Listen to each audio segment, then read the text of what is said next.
Assalamualaikum warahmatullahi wabarakatuh. Kali ini saya akan bercerita lagi tentang dunia mistis, pengalaman-pengalaman saya di dunia mistis atau cerita-cerita misteri horor. Tonton aja di channel Mbah Imam Official.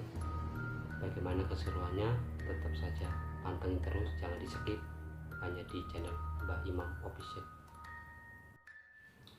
Nah, kali ini saya sudah ditemani oleh sahabat saya, yaitu Mas Panca.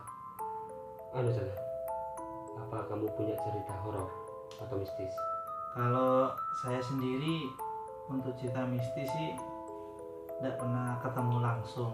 Cuma waktu kita bareng-bareng ekspedisi itu mungkin pengalaman dari zaman gimana?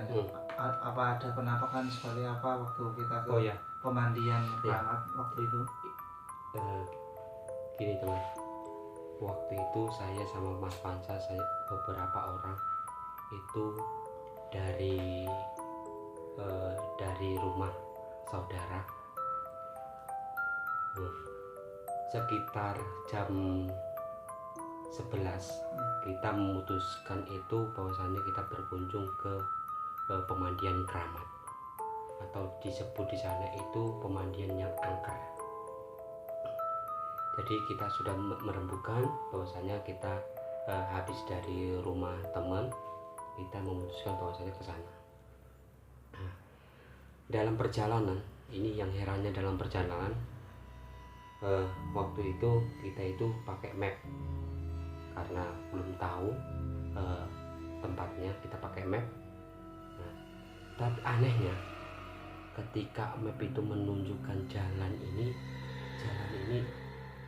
masuk ke pesawahan. Iya. Cukuplah ya, hanya satu mobil ya, cukuplah satu mobil aja. Kalau ada dua mobil yang bersalipan itu mungkin nggak bisa, terjatuh mungkin. Sampai sempat waktu itu dikira salah jalan karena memang seperti kayak di hutan. Kita masuk di pesawahan itu, kita masuk terus, tiba-tiba beberapa teman ini bertanya, apa benar ini jalannya menuju ke sumber keramat? Saya bilang, lah kita terus saja mengikuti map yang sudah ada kayak gitu. Jadi di dalam mobil itu kita itu merasakan kekhawatiran, jangan-jangan kita ini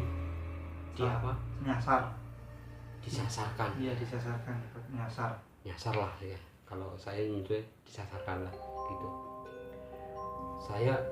Otak saya ini berpikir, kalau seandainya ini kesasar, gawat ini kayak gitu. Soalnya apa? Soalnya kita melewati pesawahan itu jam 12 malam. Nah, jam 12 malam akhirnya kita menemukan sebuah pura.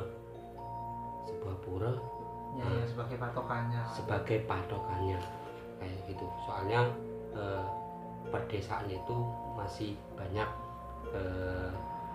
agama Hindu kayak gitu. Nah, jadi di sampingnya itu pura, di sampingnya lagi itu pemakaman. Pemakaman waktu itu. Ya, jadi yang sebelah kanan itu ada pemakaman dan sebelah kiri ada pemakaman. Di depan pas mau masuk ke lokasi itu ada sebuah pura. Nah, jadi kita berhenti di situ. Itu sangat genting sudah teman, sangat genting. Ketika saya berhenti, mobil berhenti itu, kita melihat teman-teman ini sangat cemas sekali. Kita sudah ngeblank sudah pemikiran ini. Akhirnya kita berinisiatif melanjutkan perjalanan. Karena untuk waktu itu untuk putar balik pun nggak bisa. Putar balik pun itu sangat sulit karena cukup untuk roda 4. Mundur pun sudah kejauhan. Kejauhan sudah tuh. dari pemukiman itu sudah kejauhan. Nah, makanya kita kita tanya teman-teman, ayo kita jalan aja. Akhirnya kita sudah sampai di sumber keramat yang ada di desa. Saya tidak menyebutkan desanya karena apa, takutnya nanti salah arti kan gitu. Jadi dari situlah ya, sumber keramat itu ada sebuah pohon dan ada sebuah makom yang dikeramatkan. Jadi kalau ada makom turun sedikit itu sudah ada sumber mata airnya yang dikeramatkan.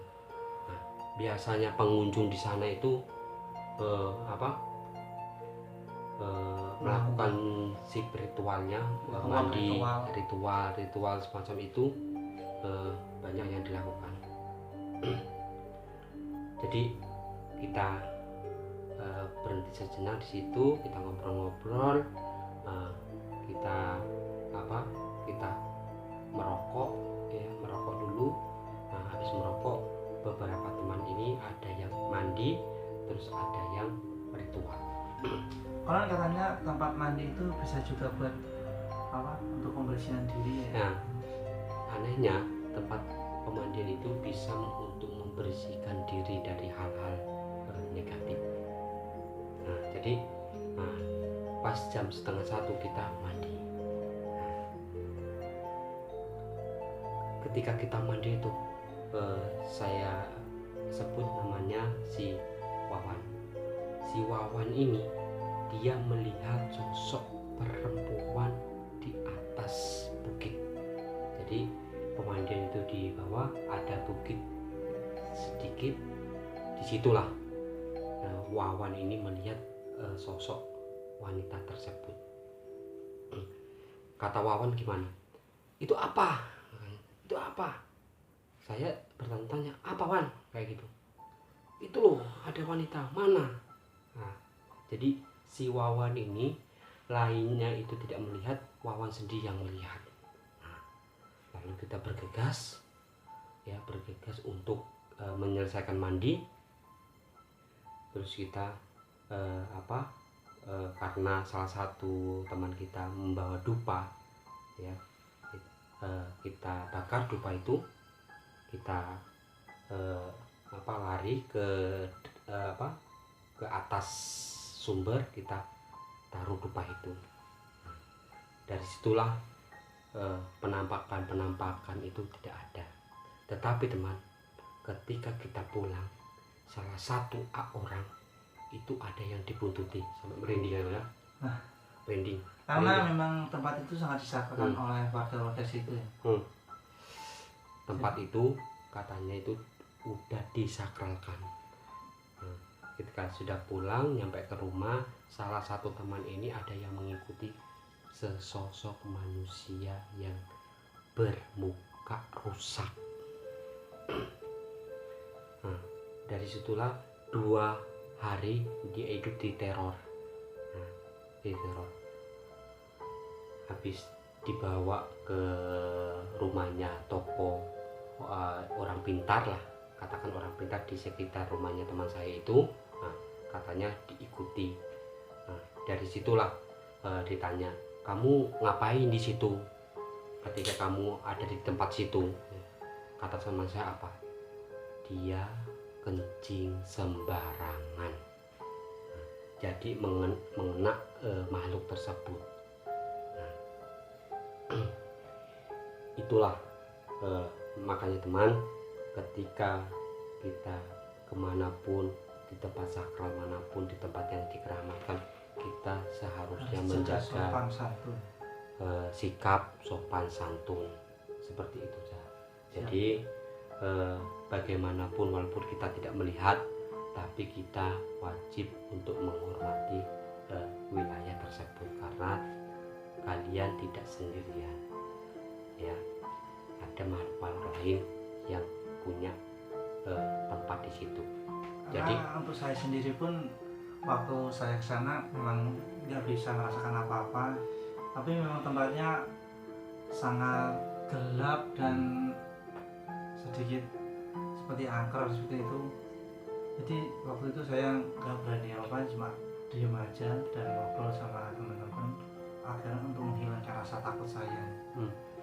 Jadi itu teman, jadi intinya kejadian itu kita mengambil pelajaran bahwasanya kita di tempat manapun, di tempat keramat manapun, di tempat kesakral manapun, kita wajib untuk menjaga kesopanan. Nah, itu saja teman,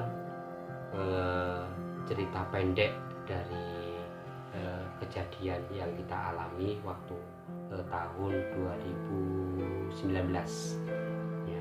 Saksikan cerita horor selanjutnya hanya ada di channel Mbah Imam Official. Jangan lupa like, subscribe, dan komen, tapi menontonnya jangan di skip-skip ya teman-teman, biar kamu tahu cerita kejadian tersebut. Terima kasih, sampai jumpa di lain waktu. Assalamualaikum.